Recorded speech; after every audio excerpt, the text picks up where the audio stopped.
Hi, I want to welcome everybody, faculty, board members, students, community members, to an exciting presentation this evening about one of the most important aspects and actually lessons that we have learned from the Holocaust, and that is about the rule of law and the importance of defining our role as citizens and as members of humanity and what is crimes against humanity. One of the consequences of the trials at Nuremberg at the end of the war was for us to this day to create an international consensus about what was the meaning of genocide and what it meant to violate genocide and to commit atrocities. And this is one of our goals tonight in inviting Martin Mendelsohn, who has 40 years of experience working as a lawyer with different war crimes trials and hunting down those, including guards at Sobibor and in other of the concentration camps. There's many ways in which the Holocaust Center at Wagner has sought to create remembrance around the Holocaust. And one of the avenues that we have prioritized is around the issue of law, and law in its many forms. For example, in a Holocaust theater class I'm currently teaching, we just finished doing the play, which became a film, Judgment at Nuremberg, which is one of the less known trials of Nuremberg, not against those like Goering and the major war criminals, but rather against the judges who sat and made decisions using Nazi racial law, and asking the question about code of ethics for lawyers when they're put in a position where the state passes laws that they may disagree with. It's a very moving play and film, and I strongly recommend it. Another way in which the study of the Holocaust is relevant is today in the juvenile justice system. Some Holocaust centers, including one that was founded by a Wagner alum that we studied as a model for our own Holocaust Center, works closely with the judiciary and with police officers in New Jersey, in Brookdale Community College. Their center is called the Center for Genocide and Human Rights and Holocaust Studies, and they work to raise awareness among juvenile offenders about how you need to, stand upright and learn from the lessons of the Holocaust. One of the survivors we had speak last year on campus, Rami Cohn, who is receiving an honorary doctorate this year from Wagner at graduation, spoke at the Staten Island Trial Lawyers Association over the summer to young interns about how his experiences in the Slovakian resistance movement could help them better understand the importance of upholding the law and protesting laws that are unjust and unethical. So this is one of the areas, along with film and theater, that we've been working on at our Holocaust Center. As many of you know, while Holocaust studies has been important at Wagner for 21 years or longer, but certainly has been taught as an academic course for over 20 years, we have now entered over the past 18 months in educating roughly 1,000 young people from local schools by pairing survivors from the local community to speak at schools from Port Richmond High School to IS 49 to Lavelle Preparatory Charter School. And this has been a really enriching experience, both for the Wagner College students who are serving as interns and for the younger students who are learning from them. So we've been working very hard to keep the specific memory of Staten Islanders who are survivors, and there's quite a number of both survivors of labor camps, death camps, survivors in hiding who still live on Staten Island. We're encouraging them to speak at local schools. And someone who's been doing this work, I believe, even longer than I have. I've asked Mordecai Schwartz, who is past president of Young Israel of Staten Island, to say a few words about the importance of Holocaust remembrance and some of the activities that his synagogue has done over the past years in order to honor Holocaust survivors. Thank you. Thank you, Professor Weintraub, for inviting me this evening and for the vital work that you've done and continue to do on campus and in Staten Island to keep the memory of the Holocaust alive. I'm an attorney and I live in the Willowbrook section of Staten Island, and I do some volunteer work at the Young Israel of Staten Island for the past 10 years. We've helped organize the Holocaust Commemoration Program at the synagogue, which will take place this year on the evening of Wednesday, May 4th, and of course you're all invited to attend. I'm honored to share this podium this evening with Mr. Martin Mendelsohn, whom you will hear has done tremendous work, vital work, to seek justice for the victims of the Holocaust, to make sure that their suffering and their deaths are not forgiven and are not forgotten. For me, as a Jew and as a human being, it's crucial that we remember the Holocaust, that period of time in human history when unspeakable horror and tragedy took place. Frankly, it's impossible to focus on it so often, because to focus on the Holocaust means to focus on death, on inhumanity, on cruelty. I can't be a father or a husband or a grandfather or even a lawyer if I live obsessed with the Holocaust. But there are times when we have to re-enter the horror chamber, that chamber that holds the memories of evil, of cold-blooded murder, of 1.5 million murdered young children, of 6 million Jewish human beings destroyed forever, for no reason other than discrimination carried to its most evil extreme. A chamber of brutality that holds the capacity for heartlessness that one human can inflict on another. 6 million. It's an incomprehensible number. You can't even wrap your mind around it. So I'll focus for a second on one man, Samuel Willenberg, who died 2 weeks ago at the age of 93. He was the last remaining survivor of Treblinka death camp, a camp located northeast of Warsaw, Poland, where it's estimated that about 900,000 Jews were killed in its gas chambers between July 1942 and October 1943. This is how Reuven Rivlin, Israel's president, eulogized him. Just over a year ago, I met Samuel for the last time on Polish soil. With a trembling voice, he spoke about the day he arrived at the death camp. He told me about his 2 sisters who were murdered. 70 years have passed since then, but Samuel still cried when he talked about his sister, H6, whom he left and to whom he could never return. President Rivlin continued, "Samuel, I came here today to tell you, you are a hero. And what a hero, Samuel. You are a symbol of heroism, a symbol for an entire generation of Holocaust survivors.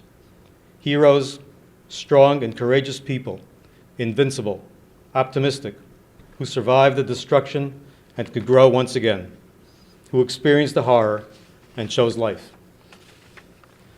We have no choice but to remember. Speaking in the voice of all survivors, Elie Wiesel so eloquently said, "For us, forgetting was never an option. Remembering is a noble and necessary act. The call of memory, the call to memory, reaches us from the very dawn of history. No commandment figures so frequently, so insistently in the Bible. It is incumbent upon us to remember the good that we have received and the evil we have suffered." And so in our community in Staten Island, we assemble once a year in order to bring to the forefront of our minds the nightmare that haunts our national consciousness. And while we remember, we also thank God for our children and our grandchildren who represent the internal hopes and dreams that the Nazis could never destroy. We need to remember to pay our respects to those who have died, to those who have suffered, but also to remember that inhumanity must never again be allowed to rear its ugly head. Thank you. Hi, I'm Steve Greenwald. In addition to the honor of being a co-founder of the Holocaust Center with Laurie, who does all the work, I'm also director of the Carey Institute for Government Reform here at the college. It's my pleasure to introduce our speaker tonight, Martin Mendelsohn. Marty is a friend, a colleague. He's a man of enormous integrity, honesty, sometimes brutal honesty, but all in the right cause and in the right way. A great intellect, and a man of courage. And as we just heard, Marty has spent most of his lifetime now, his adult lifetime, fighting these battles to get justice for those who died and those who survived. And he was intricately involved from the very beginning. He was the first head of the unit set up at the Department of Justice, United States Department of Justice, to seek out and find and prosecute war criminals who were in the United States. He started that effort, and it continues to this day. He went on from there to represent victims in the United States, in Europe, all over the world. He's also had, besides that, an amazing legal career outside of that that's taken him to places like the Soviet Union, now Russia, again, all over the world, really, representing companies, representing individuals. And he told me just a few minutes ago that one of his enemies is Vladimir Putin, who knows him personally. So I say that often you're defined by your enemies. So that says a lot for Marty. But he's a great raconteur. He's a wonderful speaker. I'm very pleased and honored that he could join us tonight. And without further ado, I introduce my friend and colleague, who's received many awards, by the way, and I just want to add one, an organization that I was president of, the American Association of Jewish Lawyers and Jurists. We gave an award to Marty, our Pursuit of Justice Award, in the United States Supreme Court. It's an award that we've given to Justice Breyer, Justice Ginsburg, Justice Aaron Barak of the Supreme Court of Israel. That's the company he keeps, and rightly so. Marty?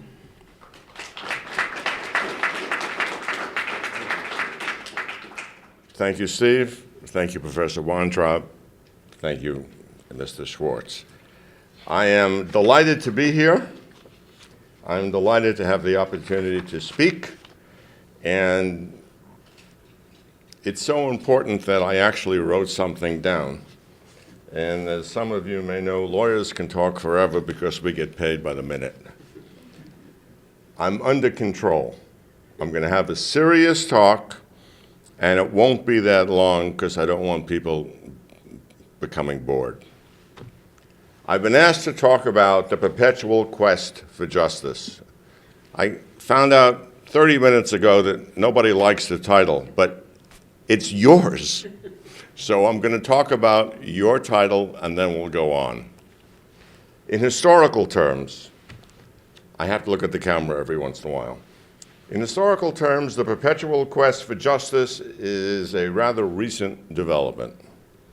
The concept of internationally sponsored war crimes trials emerged during the planning for the end of the Second World War. A declaration issued by the Allies in October of 1943 warned the Nazis that there would be consequences for their criminal actions after the war had ended. Thus was born the war crimes trials in Nuremberg, Germany, and lesser-known war crimes trials in Tokyo, Japan. In each case, leaders of the Axis war effort were charged and tried for violating the laws of war and indeed of civilized behavior. Interestingly, this was not the first effort in the 20th century at punishing individuals for violating the laws of war. That came in the aftermath of the First World War.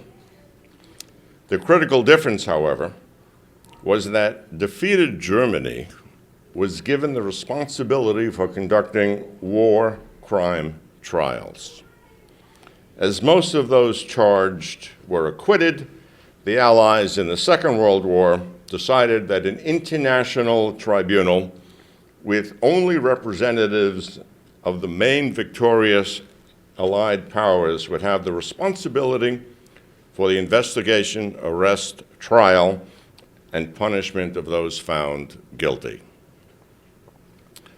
The International Military Tribunal, or the IMT, which for the law students here, the critical decision of the International Military Trial can be found, Professor Pinto, in 6 federal rules decisions. So take a look at it.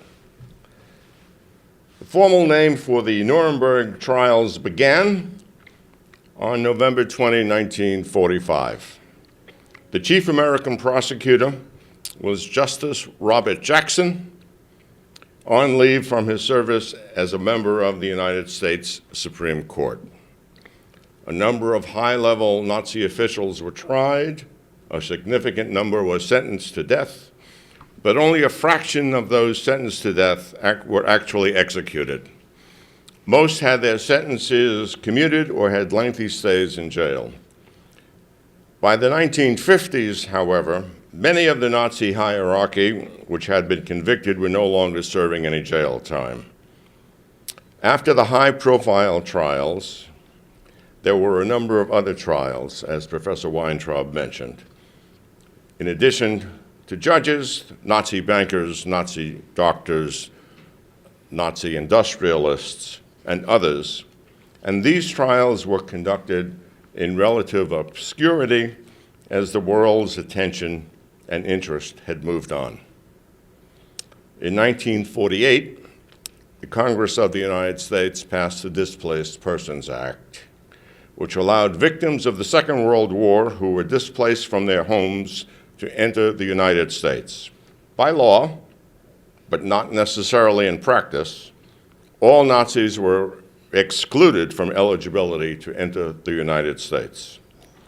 A later refinement in response to the communist-inspired upheaval in Europe was the Refugee Relief Act, which was passed in the early 1950s to allow refugees from communism, in addition to refugees from Nazism, to seek safety and solace in the United States.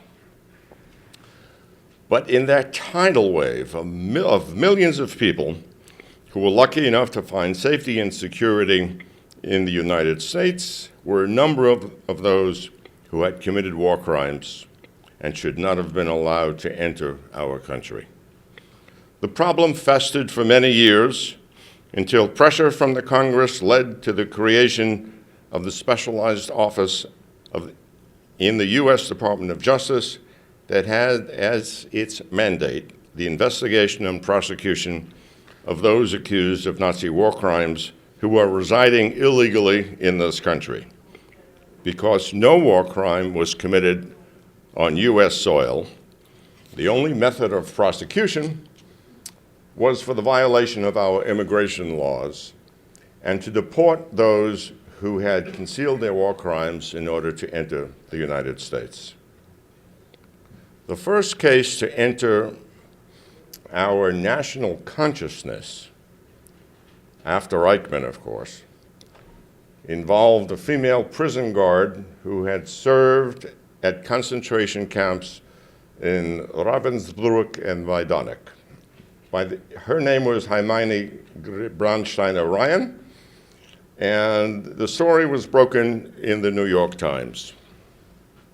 Mrs. Ryan, who had ironically married an American GI in order to gain entry to the U.S., was extradited to Germany, where she was found guilty at a court in Dusseldorf in 1981 and sentenced to jail. I wish I could report that the Ryan extradition and conviction was followed by a rush of trials in the U.S. and Europe.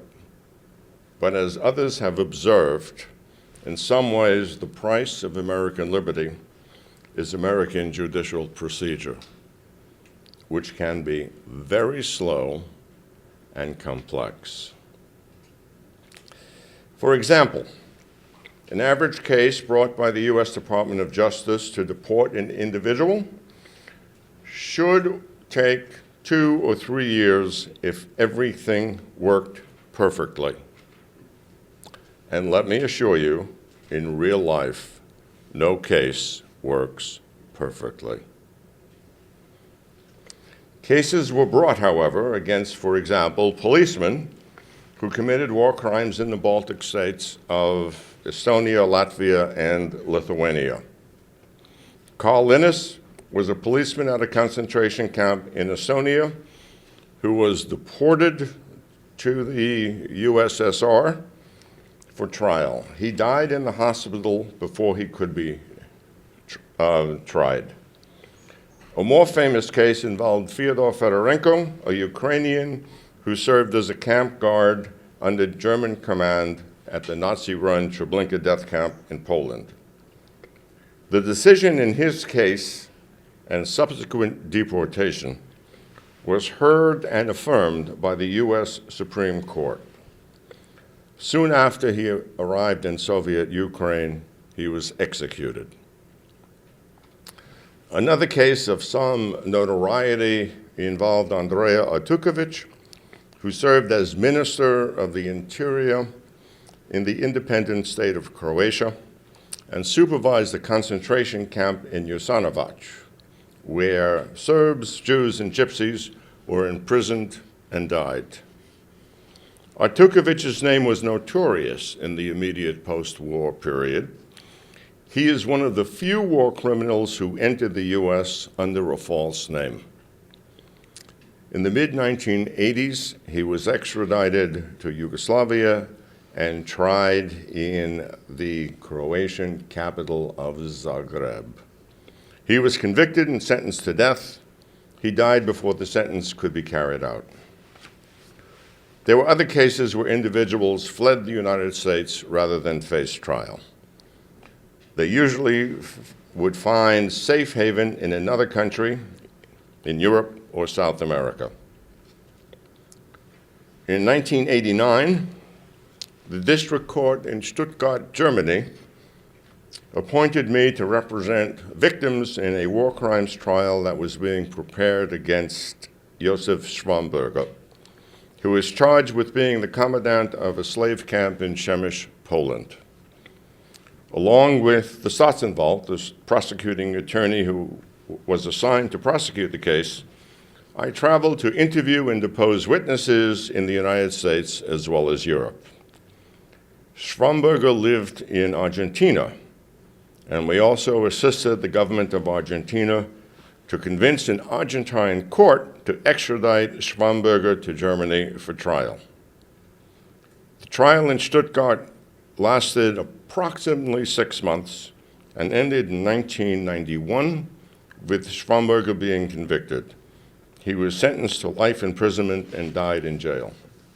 In terms of notoriety, legal complexity, and controversy, no case is more important than the one brought against John Demjanjuk, who was first charged and ordered deported based on eyewitness testimony that he had been a guard in the Treblinka death camp. He was extradited to Israel for trial and convicted in a trial court. In the interim, the Soviet Union collapsed, and there was a much too brief period when the new Russian government opened its files and shared information with the U.S.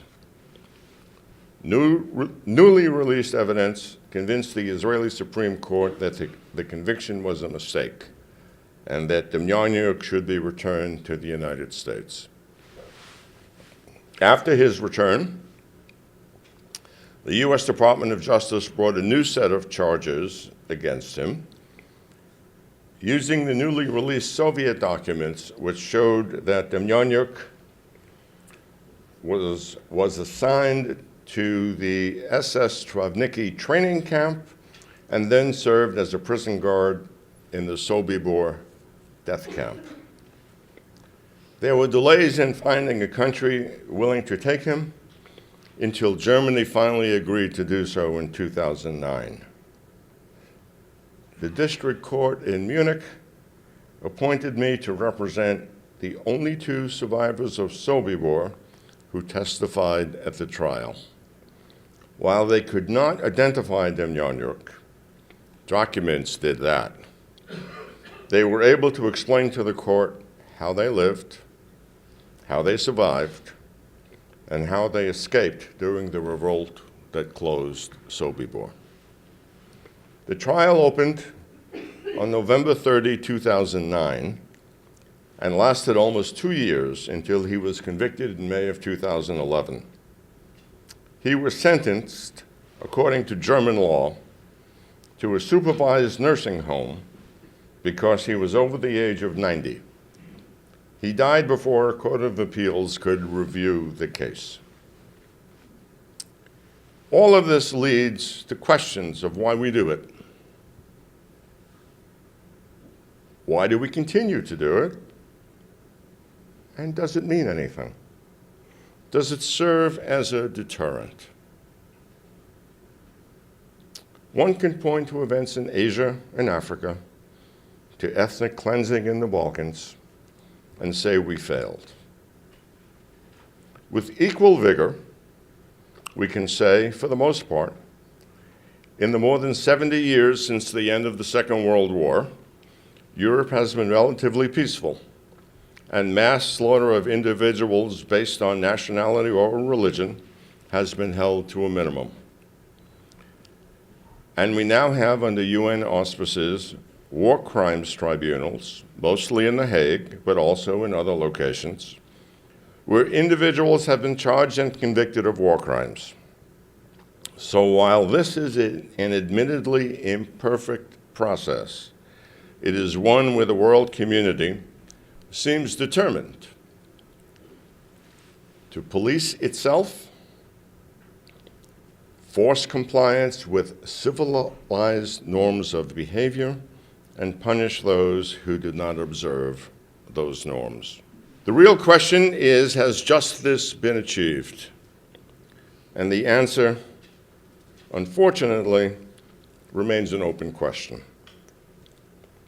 Because justice, regardless of how it is labeled, cannot bring back the lives of more than 10 million people who died in the Second World War and the millions who died throughout the world as a result of war crimes since 1945. Justice is not revenge. Justice must be open and public. It should be as much educational as it is punitive. Others must be aware and fearful of the consequences of engaging in criminal activity on an international scale. I've probably spoken long enough, and I'll be happy to answer any questions that you have. Thank you very much.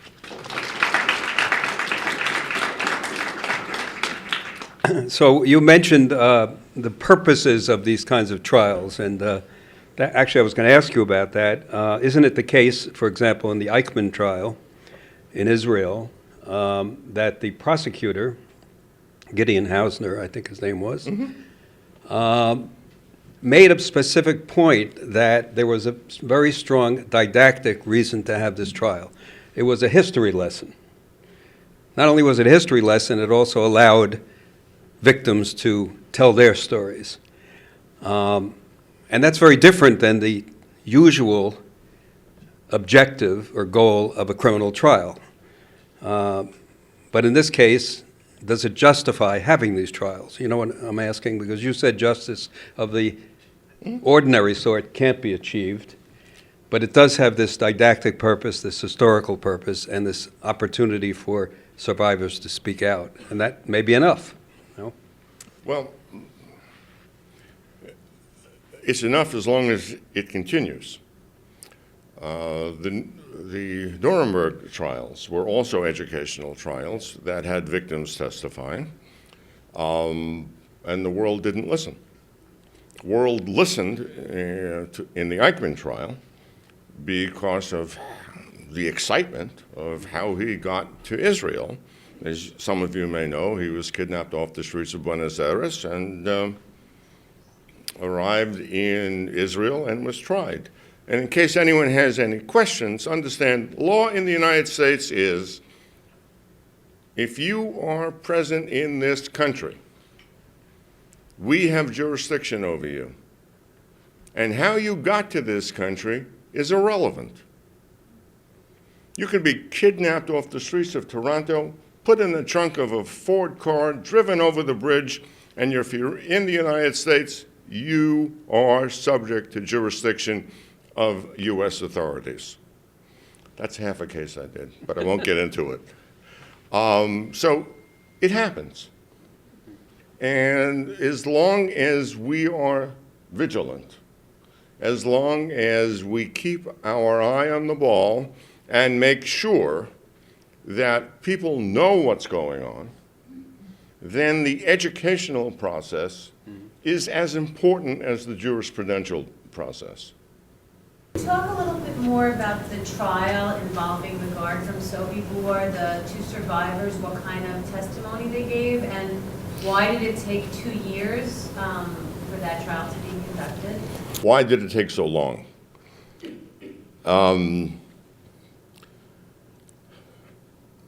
After Demjanjuk arrived in Munich in May of 2009, he was examined by German doctors, by a group of German doctors, and the consensus was he was healthy enough to stand trial, but because of his age and medical history, the court decided that the trial should be no more than 4 days a week and no more than 4 hours a day.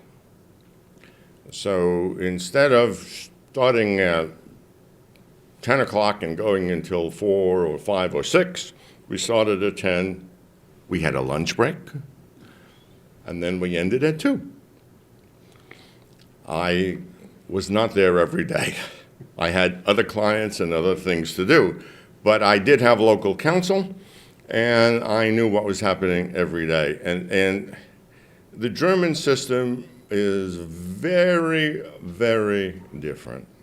I wasn't present in the courtroom for 2 or 3 weeks, and the chief judge called me at home and said, "Did we do something wrong? We want you to come back."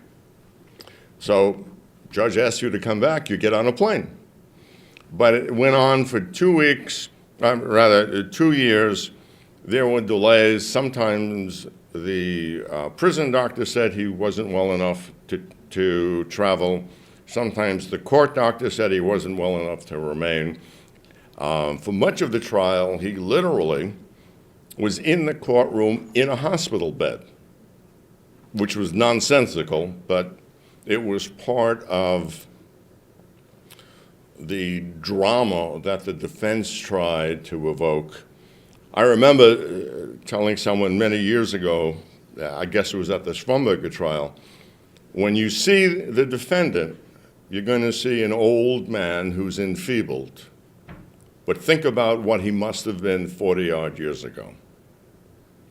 And it presents issues in evidentiary terms about how you can convince even judges that this old guy who looks like me or Steve is actually a bad guy because he doesn't look as if he, well, I do, but Steve doesn't look as if he could be evil.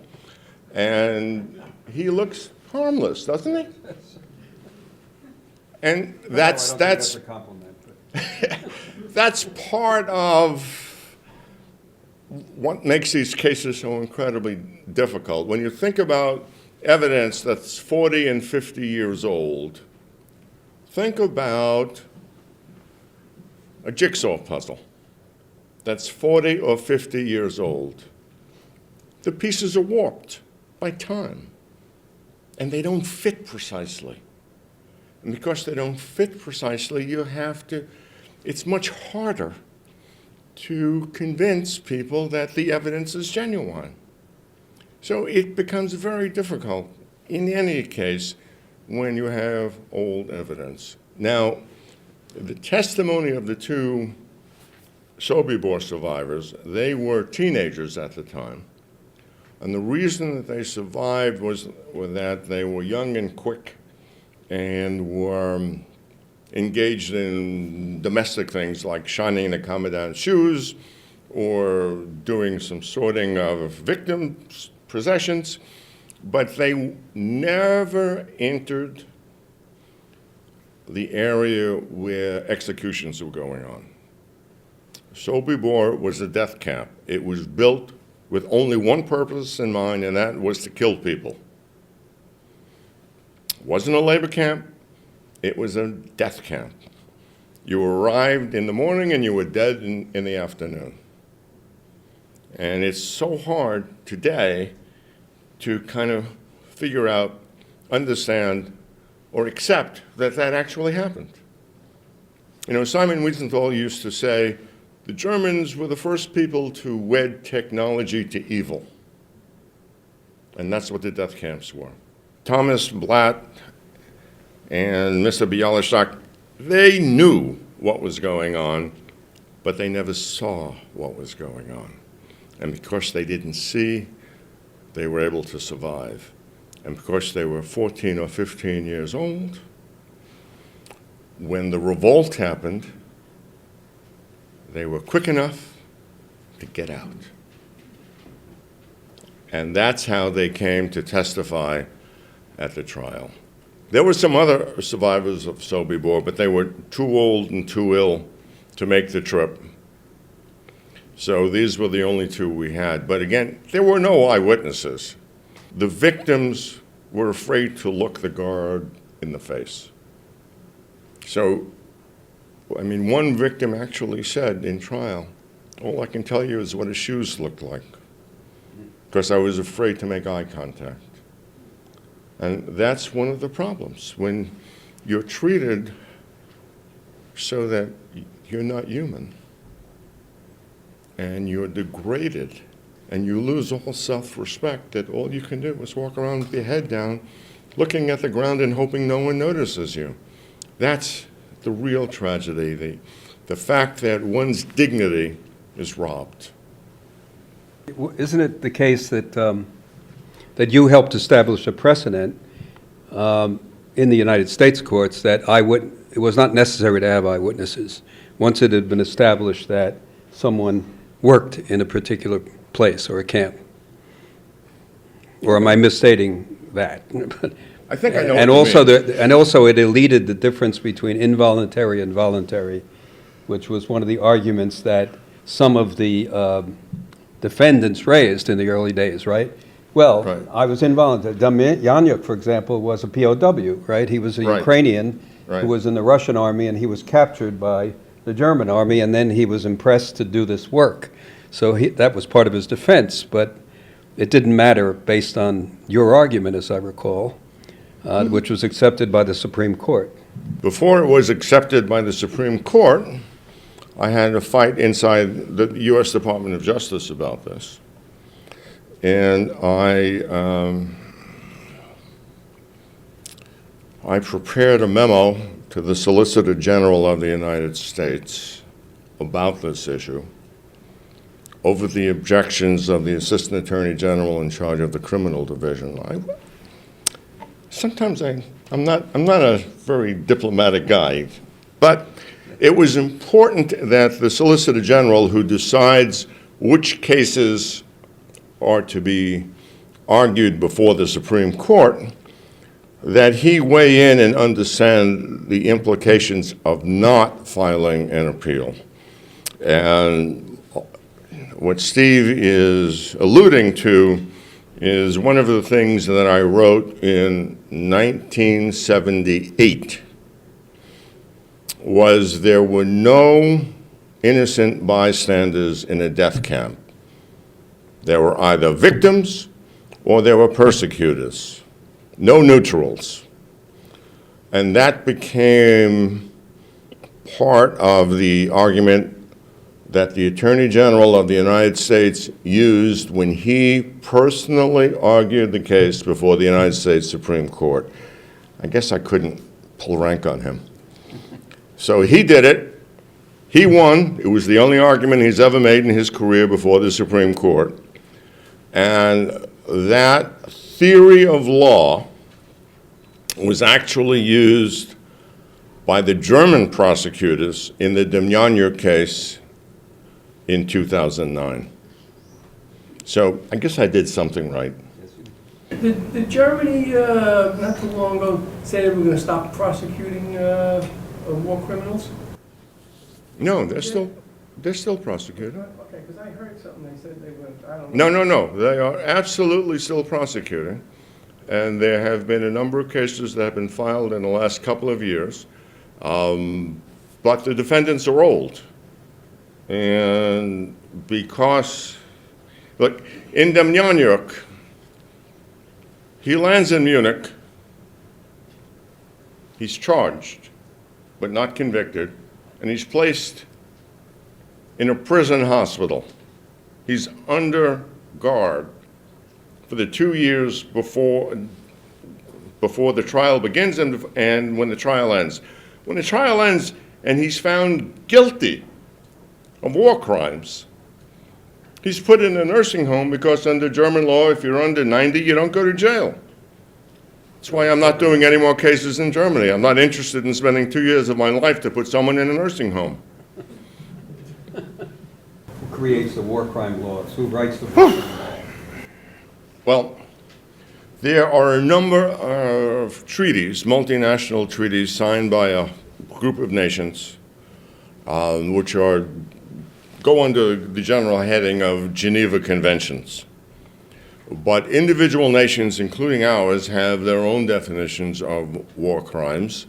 So in addition to international agreement on what constitutes a war crime, the U.S. has its own definition. Germany has its own definition. Israel has its own definition. France. Individual countries have individual laws in addition to the Geneva Conventions.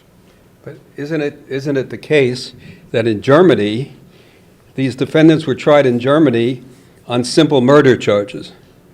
I believe, because the German position was that at the time that they committed these crimes, they were not that they were following orders, but they were not committing a crime at that time that would constitute an international war crime. Well, So my understanding is they prosecuted them basically on simple murder charges. And they were No. No? No. Okay. well, Understand. Demjanjuk, for example, was not convicted of murder. He was convicted of being an accessory to murder. Okay, well, No, but that's a distinction. You know that. I know it is, but it's He still a didn't murder. kill, they did not prove, we did not prove that he actually killed anyone. What we proved that he was in a position where he must have participated in activities that resulted in the death of someone. It wasn't simple murder. It was enhanced, Murder. nuanced. Murder. You want to scrub everything away and say it's murder? It's murder. No, I was trying to make the point, and I did it inelegantly, that I don't think, my understanding is that the trials in Germany were not based on, the charges in Germany were not based on crimes against humanity or genocide charges or what he was alluding to as international war crimes. They were not. They were prosecuted under German law as a crime under German law. They were prosecuted for crimes committed under German law that existed at that time.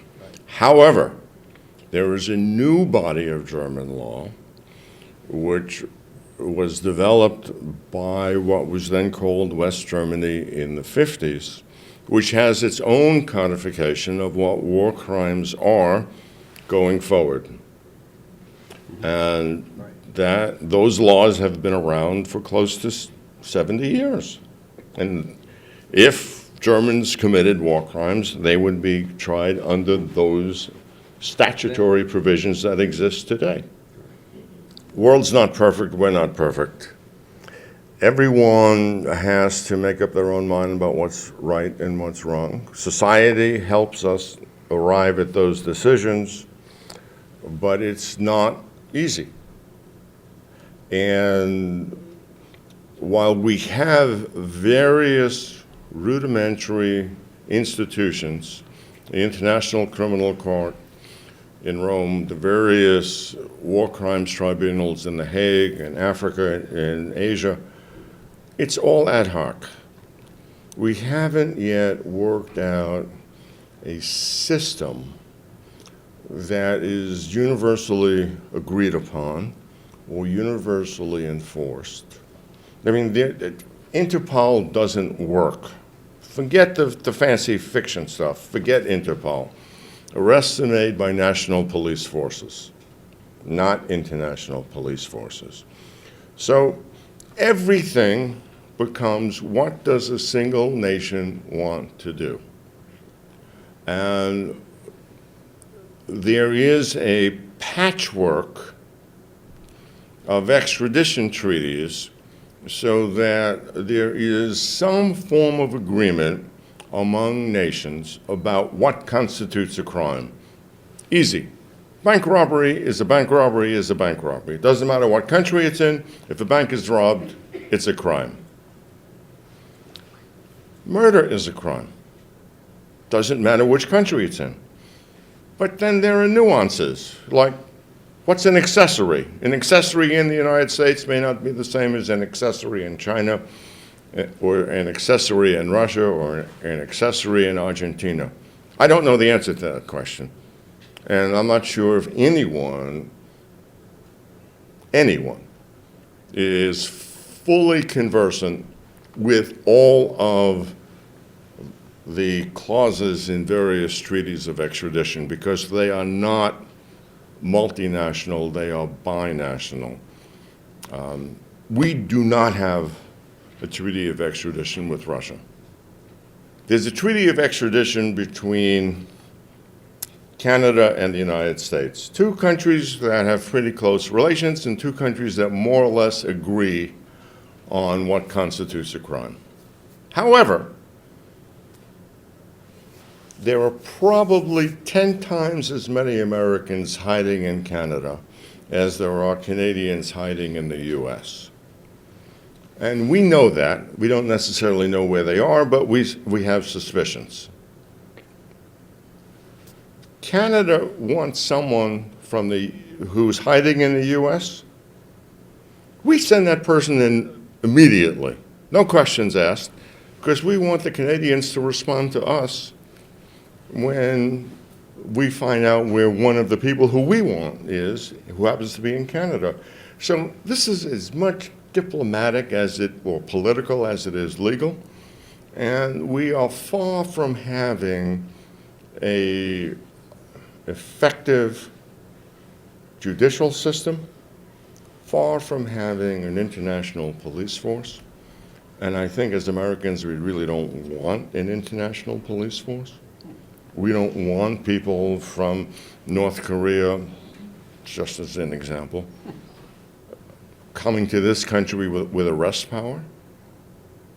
So it's not easy. How do you think I lost my hair?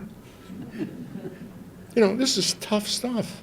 In the Schwammberger case in Stuttgart in '89, at trial there were two German prosecutors. And the younger one was so inspired that he went back to school to become a school teacher so he could teach the Holocaust in German schools. And the more senior of them went on to become the chief of the German Nazi war crimes unit. But education is absolutely vital, and exposure. One of the issues I had with the Demjanjuk case was because of the differences in procedures. In an American courtroom, what the lawyers do is tell a story. We prepare the evidence, and we try to make it as coherent and understandable as possible. In a German courtroom, the judge decides which witnesses are to be called. And he wants them called for his reasons, not necessarily to make a coherent story, but to clarify a question that he has in his own mind. And what that means is, if you walk into a German trial, you may not know what's going on. And from day to day, because the lawyers are not in control, the judge may skip around. So the educational value of that trial was diminished, even though that which was heard was horrible. It was terrible. But so, yeah, education, I think, is vital. Sessions like this are very, very important, where we can talk about it and think about it and walk away saying, I never thought of that before, and then think about it some more. So, How did you originally get involved in prosecuting Nazis, and then how did you get called upon again for the Schwammberger case? I was bored. I was working as chief of staff of a congressman. I didn't like it. I didn't mind the congressman, but it wasn't for me. I want to go back to trying cases. So I called a friend of mine who was a senior official in the Justice Department and said, help. And she called a couple of days later and said, I have something for you. And she told me what it was, and I said, I don't think so. That's not me. And she said, come on down, let's talk about it. So 40 years later, I'm still doing it. And she ended up as the chief judge of the U.S. Court of Appeals in Washington. So I guess she really knew what she was doing, even if I wasn't quite sure. Oh, why did the Germans call me?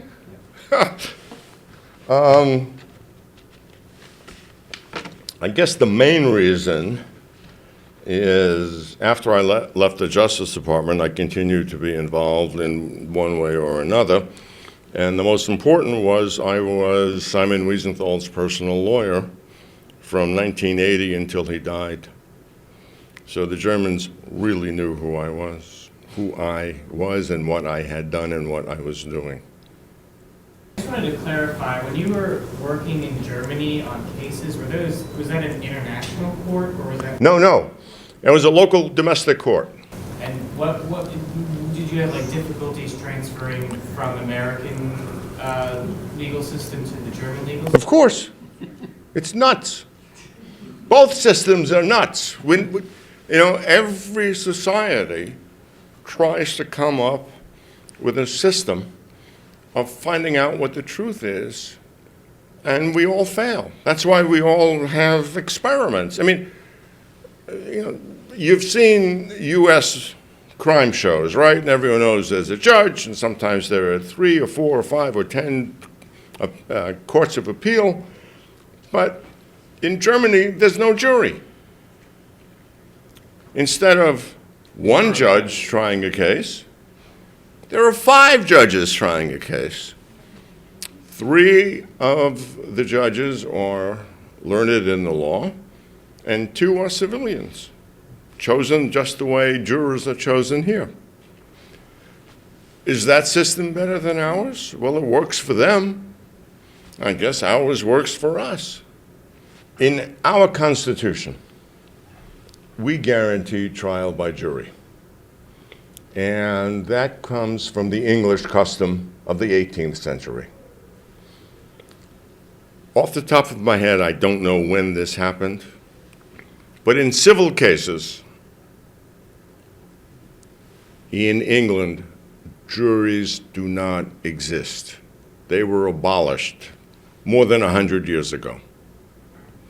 In fact, the only civil case in the United Kingdom that merits a jury is for libel. Other than that, it's a single judge deciding commercial matters, matrimonial matters, property matters. We have jury trials, and they don't. And we're following their system. So they're happy with what they've got, and we're clearly happy with what we've got. I want to thank him for all of us, for what he's done, what he's doing, and how he's devoted so many years of his life to this quest. Thank you. I think that deserves it. Thank you. Hi, I'm Miriam DiGiolali. I take a history course here at Wagner College with Professor Lori Weintraub.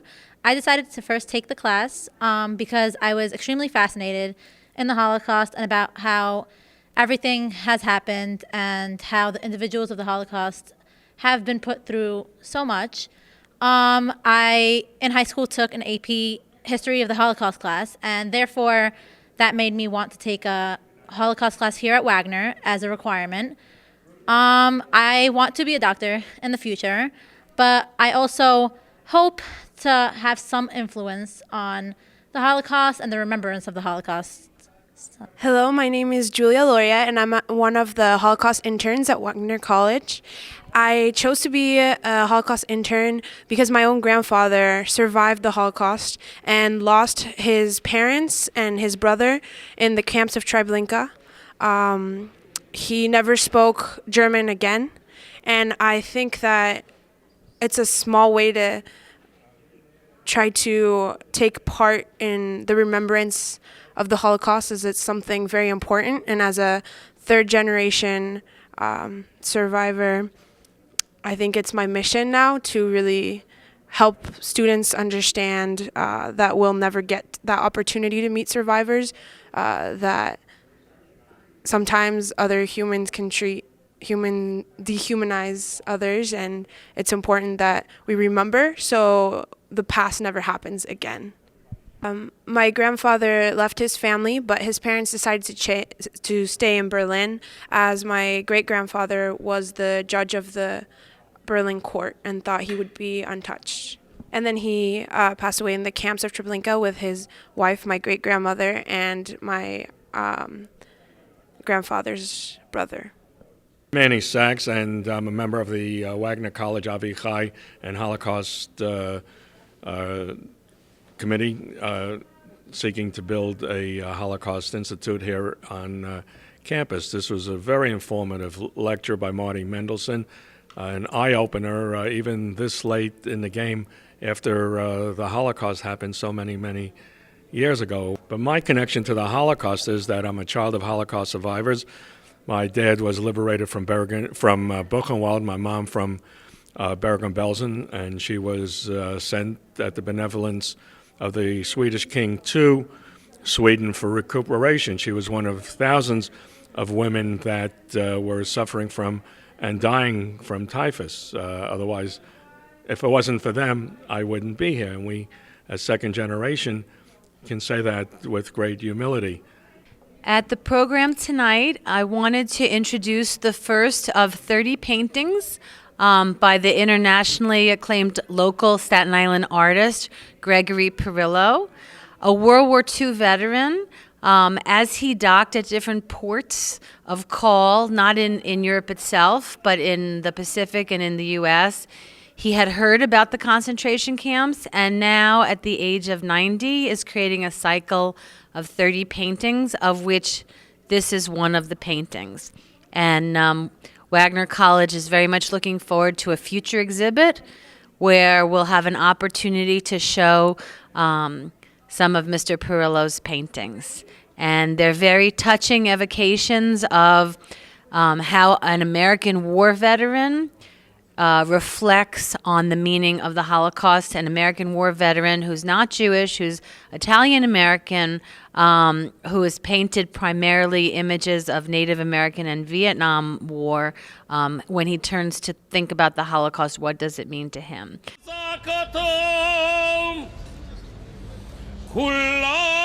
Kidoshim, Kidoshim,